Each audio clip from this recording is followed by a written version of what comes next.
예, 2018년 한 해는 세기의 만남이 줄을 이은 한 해였습니다. 최초의 북미 정상회담 그리고 세 번의 남북 정상회담까지 역사적 장면들이 벌어지면서 비핵화와 평화를 목표로 한 한반도 정세가 요동쳤습니다. 네, 오늘 뉴스 포커스 시간에는 대북 외교의 최고 전문가이신 정세현 전 통일부 장관 모시고 다사다난했던 올 한 해 한반도 정세를 되돌아보고 2019년까지 전망해 보도록 하겠습니다. 네, 어서 오세요. 장관님. 네. 어서 오십시오. 예. 근데 최고라는 말은 뺐어요.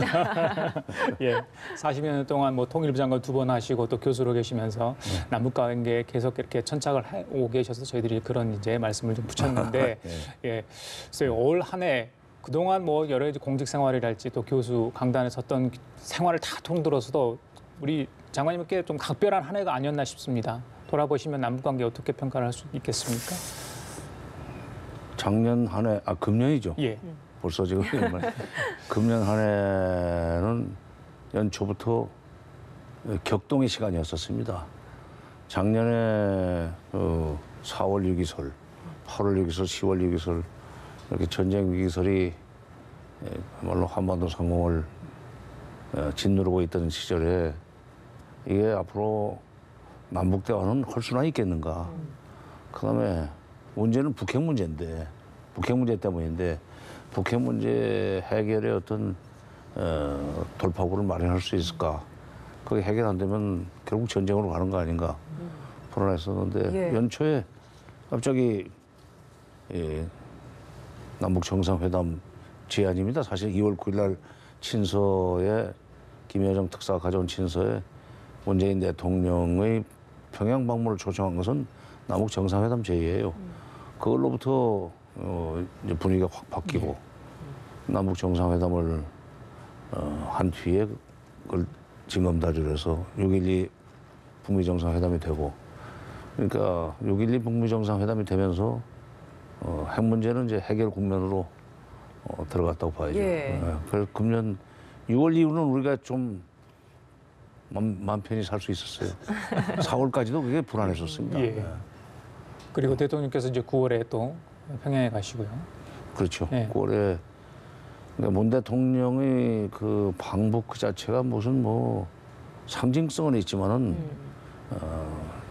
별로 그게 의미가 없을 수도 있었는데 합의도 합의지만은 능라도 경기장 연설. 예. 그거는 북한 주민들에게 김정은 위원장이 확실하게 비핵화를 하기로 결심을 했다 하는 것을 공개적으로 발표한 거니까 예. 이제 김정은 위원장도 되돌아갈 수 없게 만들어 놓은 겁니다. 비핵화 부분에 있어서 가장 중요한 한 장면을 꼽자면 그럼 그 능라도 경기장에서 연설을 꼽으시겠습니까? 그렇죠. 그러니까 우리 쪽에서는 뭐 야당에서 김정은 위원장 입으로 비핵화 얘기가 안 나왔으니까 그건 믿을 수 없다 그랬지만 예. 나중에 그래서 직접 얘기를 했죠. 김정은 맞습니다. 위원장이. 예. 근데 이제 북한 주민들은 모를 수 있어요. 중요한 것은 북한이 아무리 여론을 별로 중시하지 않는 정치를 한다고 할지라도 15만이나 되는 북한 평양 시민들이 이번에 확실히 이제 핵을 내려놓는 것 같다 하는 그런 얘기를 입소문으로 이제 전할 경우에 전국적으로 퍼진다고 봐야죠. 그러니까 김정은 위원장의 비핵화 의지를 확실하게 굳힌 그런 중에 퍼포먼스였었죠. 원고도 뭐 사전에 검열이라고 해야 될까요? 그런 확인도 안 하고 그냥 연설을 하게 해줬다면서요? 나중에 들으니까 그랬다고 합니다. 근데 이제 제가 그동안에 뭐 장관급 회담을 하러 다니기도 했고 또 통일부에서 나온 데는 민화협의라고 민족화협력 범국민협의회 그 최대 통일운동단체입니다. 그 대표 상임부장을 하면서 평양에 자주 갔었어요. 예. 민간 차원에서. 그러면 그 환영 만찬에 답사를 해야 돼요, 우리가. 그 원고도 보자고 하는 사람들입니다.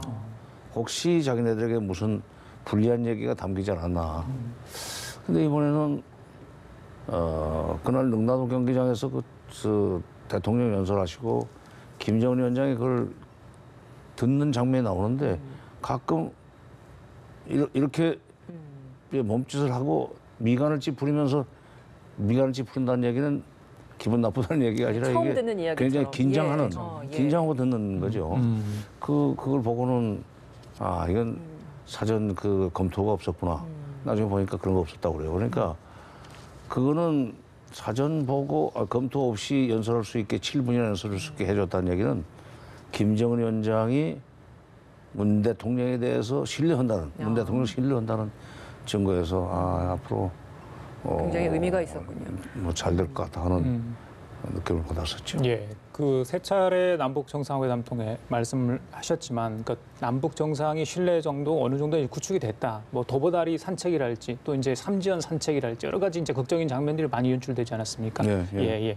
어떻게 보십니까? 아니 신뢰 도보다리 대화에서 했던 얘기는 사실 그 나중에 4.27 판문점 선언에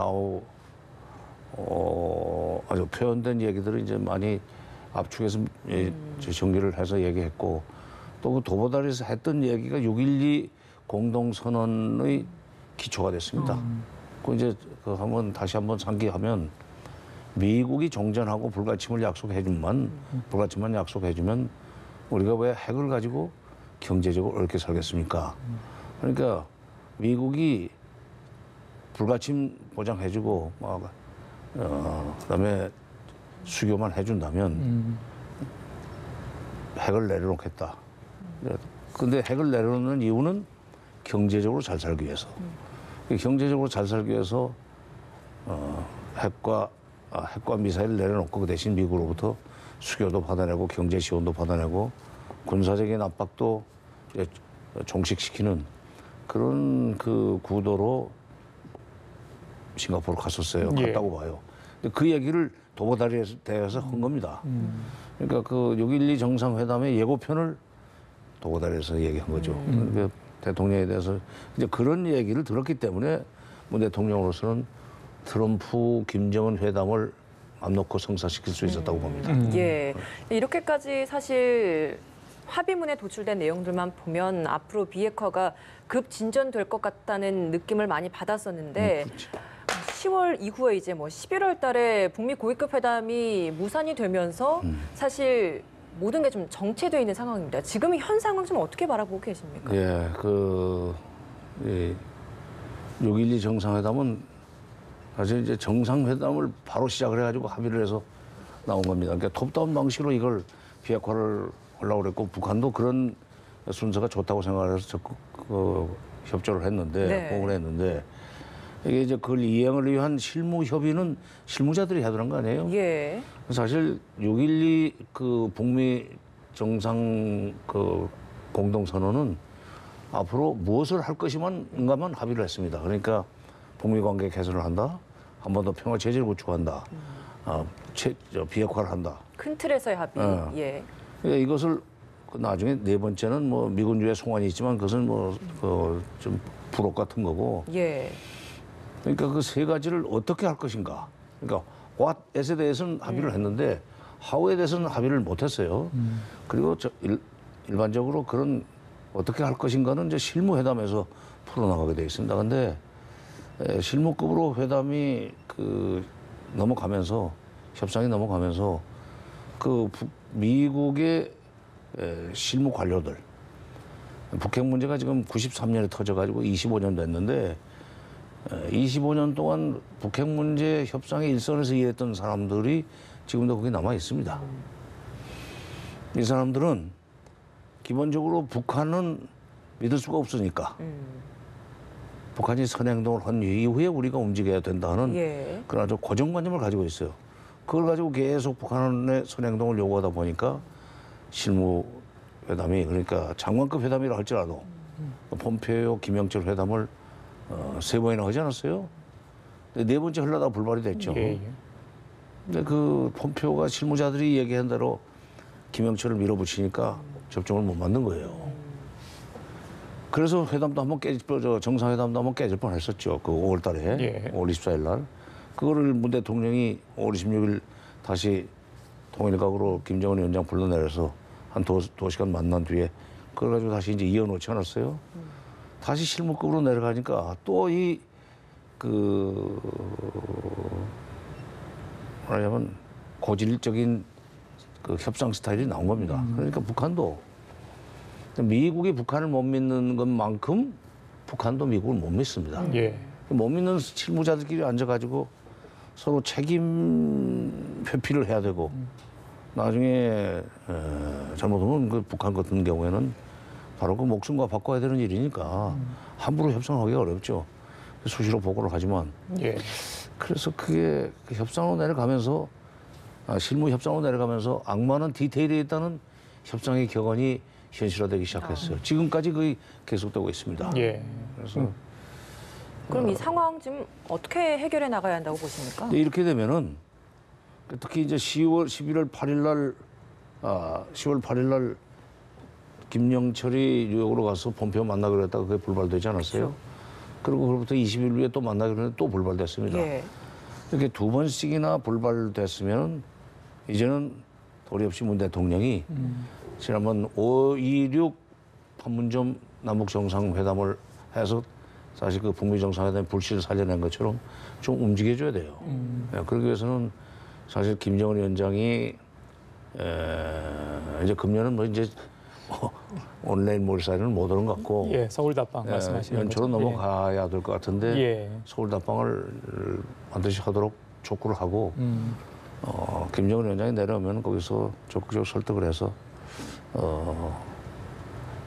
북한이 미국의 요구를 조금 들어주는 아니면 선행동과 관련된 약간의 진전된 입장을 내놓을 수 있도록 좀 설득을 필요가 있고 예. 그걸 가지고 뭐 너무 크게는 곤란합니다. 왜냐하면 북한도 자존심이 있으니까 그걸 가지고 이제 미국을 다시 설득을 해야 되는데 근데 하나 지금 내가 이 관련해서 말씀 나온 김에 꼭 짚고 넘어갈 예. 얘기 하나 있습니다. 폼페오가 평양 갔다 와가지고 그 대북정책 특별대표라고 비건이라는 사람을 예. 임명하지 않았어요? 예. 그리고 비건과 최선희 부부장이 비엔나에서 좀 만났으면 좋겠다는 얘기를 했는데 지금까지 그 접촉이 이루어지지 않고 있습니다. 맞습니다. 뉴욕 채널을 통해서 한 20번 연락을 해도 지금 북한에서 대꾸가 없다는 거예요. 예. 근데 북한은 나름대로 이유가 있어요, 있기는. 왜냐하면 좋은 메시지를 미국도 어느 정도 양보할 용의가 있다는 메시지가 없이 무턱대고 나갔다가 일방적으로 또 요구만 받고 돌아오는 건 곤란하다 해서 안 가는 것 같은데 그러나 요즘 제가 여기저기서 들리는 얘기를 종합하면 북한이 최선희 비건 회담에 좀 나오면은 비건이 약간 좀 양보를 할 수도 있다고는 그런 그 얘기들이 들려요. 예. 북한이 일단 먼저 대화의 전선으로 나오면 그렇죠. 미국 측에서도 양보할 의사가 있다라는 그렇죠. 이야기가 들려온다고요. 예. 그렇죠. 그러니까 이제 최선희 비건 회담을 이제 북한이 해야 됩니다. 이것도 안 하고 계속 버티다 보면은 이제 1, 2월 금방 가요. 1, 2월 금방 가면은 2월에는 하원이 이제 개원을 하는데 예. 민주당이 장악하고 있는 하원이 트럼프 대통령의 발목을 사사건건 잡을 겁니다. 북핵 관련해서. 그럼 트럼프 대통령도 거의 지쳐가지고 북핵 문제에 대한 대통령의 관심의 우선순위가 떨어지면은 북한은 이제 비핵화를 해주고라도 북미 수교로 건너가겠다고 했던 당초의 계획을 이제 이행할 수가 없습니다. 예. 이거 중대한 시점이에요. 그러니까 비건 최선희 회담에 북한이 적극 이제는 사인을 보내서 비엔나로 가든지 아니면은 뭐 베이징에서 만나든지 예, 알겠습니다. 미국 체면도 세워줘야죠. 어떤 식으로든 접촉이 좀 있었으면 좋겠다 이런 말씀 같은데 트럼프 대통령은 서두를 게 없다 이런 이야기를 지금 계속해서 반복을 하고 있습니다. 잠깐 언급을 하셨지만 그렇기 때문에 이제 문재인 대통령의 어떤 중재자 역할이 또 중요한 것 같아요. 현 정부에 대해서 많은 또 자문도 해주신 걸로 알고 있는데 지금 문재인 정부의 어떤 그런 기조, 속도는 어떻게 만족할 만하십니까? 네, 직접 자문은 안 하고 있습니다. 묻지 않으니까. 그런데 예. 이렇게 언론을 통해서 얘기하는 게 뭐 입력은 뭐 되리라고 봅니다. 예. 근데 지금 조금 전에 말씀하셨지만 그거 좀 정리하고 넘어갈 필요가 있는 게 예. 트럼프 대통령이 최근에 지난 14일인가요? 14일입니다. 14일 날 시간은 많다. 예, 트위터에 서두르지 그런 않겠다 걸 그랬거든요. 예. 근데 그 앞부분이 재밌어요. 재밌는 게 아니라 그 굉장히 중요한 포인트입니다. 북한의 경제적 잠재력이 대단히 크다. 그러면서 시간이 뭐 많기 때문에 서두르지 않겠다는 얘기는 북한의 경제적 발전의 잠재력은 대단히 큰데 내 말만 들으면은 얼마든지 잘 살게 해줄 수 있어. 근데 네가 지금 말을 안 들어. 그러나 아쉬운 건 너야. 그러니까 당신이 김정은 위원장이 굽히고 들어올 때까지 나는 기다릴 거야. 예. 마음대로 해. 그 얘기라고요. 바로 북한에서 알아듣고 16일인가 15일인가 어저께 아침인가요? 예. 국무부에서 예, 그 외무성. 예. 외무성에 뭐 미국 연구소, 무슨 예. 연구소 소장 예, 예, 이름으로 글을 냈다고 그러는데 중앙통신이 보도했다는데 이제 이렇게 되면은 다시 비핵화는 못하고 말 수 있다 하는 식의 얘기를 하지 않았어요. 근데 그건 예. 실무 관리의 명의로 나온 거기 때문에 외무성 담화나 공화국 정부 성명과는 좀 그 격은 떨어집니다. 그러나 메시지는 충분히 그건 들어갔어요. 그러니까 계속 이렇게 나가면은 비핵화 우리 안 할 수도 있다. 그러면 비핵화를 북한이 안 하고 다시 원점으로 돌아가 버리면 트럼프 대통령은 정치적으로 굉장히 타격이 큽니다. 그걸 계산하고 아마 약간 좀 겁을 주는 얘기 같은데 나중에 이제 그 실무자가 했기 때문에 걷어들이기는 쉬워요. 그러나 저는 하여튼 북한이 그런 그 대북 강력한 메시지 보내는 것도 하되 비건 최선의 회담은 호응을 해줘야 돼요. 그렇게 해서 미국이 좀 물러날 수 있도록. 그리고 실제로 지난번 그 북미 장관급 회담 불발된 뒤에 11월 9일 날 동남아로 떠나는 펜스 부통령이 자기도 서두르지 않겠다는 얘기를 했지만 15일 날인가 그 현지에서는 핵 리스트는 사전에 내놓을 건 없고 그 전에 사전에 내놓으라는 것 때문에 실무 협상이 안 됐죠. 2차 북미 정상회담에서 내놔도 된다는 얘기를 했단 말이죠. 예. 그 정도 미국도 양보를 했어요. 그러면 북한이 빨리 판세를 잇고 비건 회담에 호응을 해서 비건한테 좀 더 확실한 소위 언지를 받고 그리고 이제 폼페이오 김영철 회담을 예. 넘어가든지 또는 남북 장관급 회담을 다시 열어가지고 구체적으로 트럼프 대통령을 어떤 식으로 상대해야 되겠는가 좀 예. 코치를 받고 가야죠. 알겠습니다. 빨리 북한이 대화의 전선으로 나와야 한다라는 것을 강조하고 계신 것 같은데 앞서 다시 한번 좀 여쭤보고 싶은 부분이 우리 정부의 그럼 지금의 이 태도는 좀 어떻게 보고 계신지 지금 이 외교적으로 역할을 잘 하고 있다라고 보십니까? 우선 남북 정상회담을 성사시켜서 거기서 북미 정상회담이 다시 재개될 수 있도록 다리를 놓아주려고 하는데 안 오잖아요. 아니 뭐 임종석 실장이 기자들한테 이 얘기를 했지만은 그 남북 정상 간의 하트라인도 안 맞는다는 건 참 곤란한 겁니다. 그러니까 그 전에 5월 달에는 정상 간의 하트라인으로 판문점 불러내지 않았어요? 예. 지금 이 정상 간의 하트라인을 끊어놓고 뭘 하겠다는 거예요. 이런 식으로 아니 무슨 단식 농성도 아니고 이렇게 하면 문제 해결 안 돼요. 그러니까 북한은 물론 자기들 셈법이 있습니다. 그러나 때로는 그게 맞기도 하지만 어떨 때는 엉뚱한 결과를 가져올 수도 있어요. 지금 이 트럼프 정부를 상대로 한 전략은 종래의 대미 전략과는 좀 달라야 되는데 이게 북한도 실무자들이 옛날에 있던 사람들이 그대로 있는 관계로 그 인습의 굴레에서 벗어나지 못하는 것 같아요. 예. 이제는 달라져야 됩니다. 남북 간의 한라인 이야기를 좀 해주셨는데 사실 남북 관계 문제는 좀 잘 진전되고 있잖아요. 오늘도 철도 공동조사에 있어서 이용됐던 뭐 열차가 우리나라로 다시 돌아온다라고 이야기를 하고 있는데 이렇게 된다면 사실 남북 간의 대화는 좀 자연스럽게 이루어져야 되는데 왜 우리 측의 한라인 연락도 안 받는 걸까요? 그 이제 한라인은 대통령급에서 얘기하는 거기 때문에 예. 그런 이제 정상회담 문제와 직결돼 있고 또 그 북한의 지금 그 말하자면 심리를 내가 좀 그냥 추정을 해보면 예. 그런 식으로 좀 화난 척 해야 우리 대통령이 몸이 달아가지고 미국을 빨리 설득을 해서 북한이 좀 그 받기 쉬운 조건을 빨리 내줄 수 있도록 예. 내놓을 수 있도록 유도해달라는 그런 몸짓인 것 원의 같아요. 압박. 근데 예. 나머지 실무적으로는 뭐 그 왔다 갔다 하는 것은 그냥 그대로 하는 거죠. 근데 이제 철도 돌아온다고 그러지만 아마 시간도 많이 걸리고 저도 뭐 북한 지역을 가끔 그 가면서 철도 상태를 유심히 본 적이 있었어요. 벌써 10년이 넘은 세월이지만은 예. 그 침묵도 참 오래됐고 철도 말씀하셨기 때문에 지금 이제 남북 관계 경협 분야 뭐 이렇게 활발하게 진행된 부분도 분명히 있어 보입니다.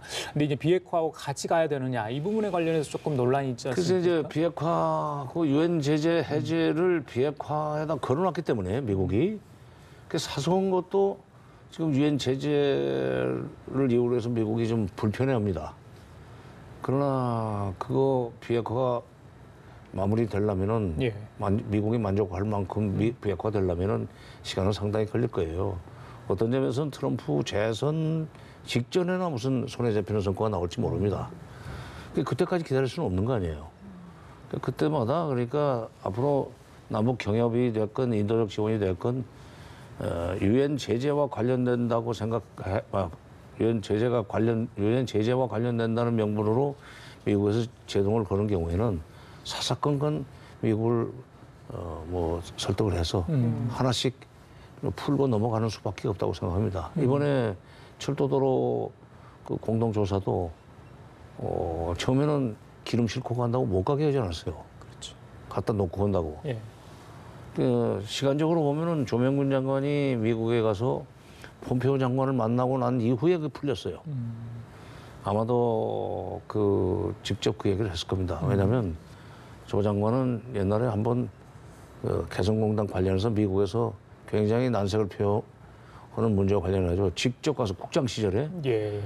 미국 상무부 관리들을 설득을 해서 미국이 개성공단에 남쪽 기업의 기계가 들어갈 수 있도록 풀어준 경험이 있습니다.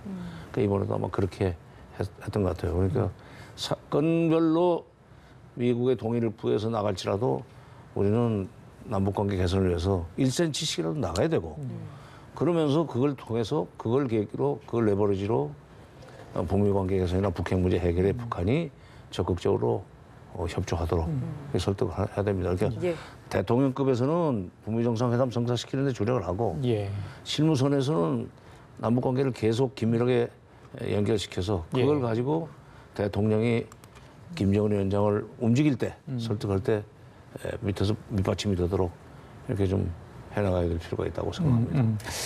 마지막으로 2019년도 북한에서 나올 신년사는 과연 어떤 내용이 담길지 사실 북한에서 내는 이런 신년사도 한 해 동안의 북한의 이런 것들 많이 좀 예측해 볼 수 있는 내용이 되잖아요. 어떤 내용들이 좀 담길 거라고? 그럼요. 신년사는 그해 정책 방향을 확실하게 제시하는 겁니다. 예. 그리고 그 과거의 그 신년사를 추후에 분석을 해보면 되게 그대로 갔어요.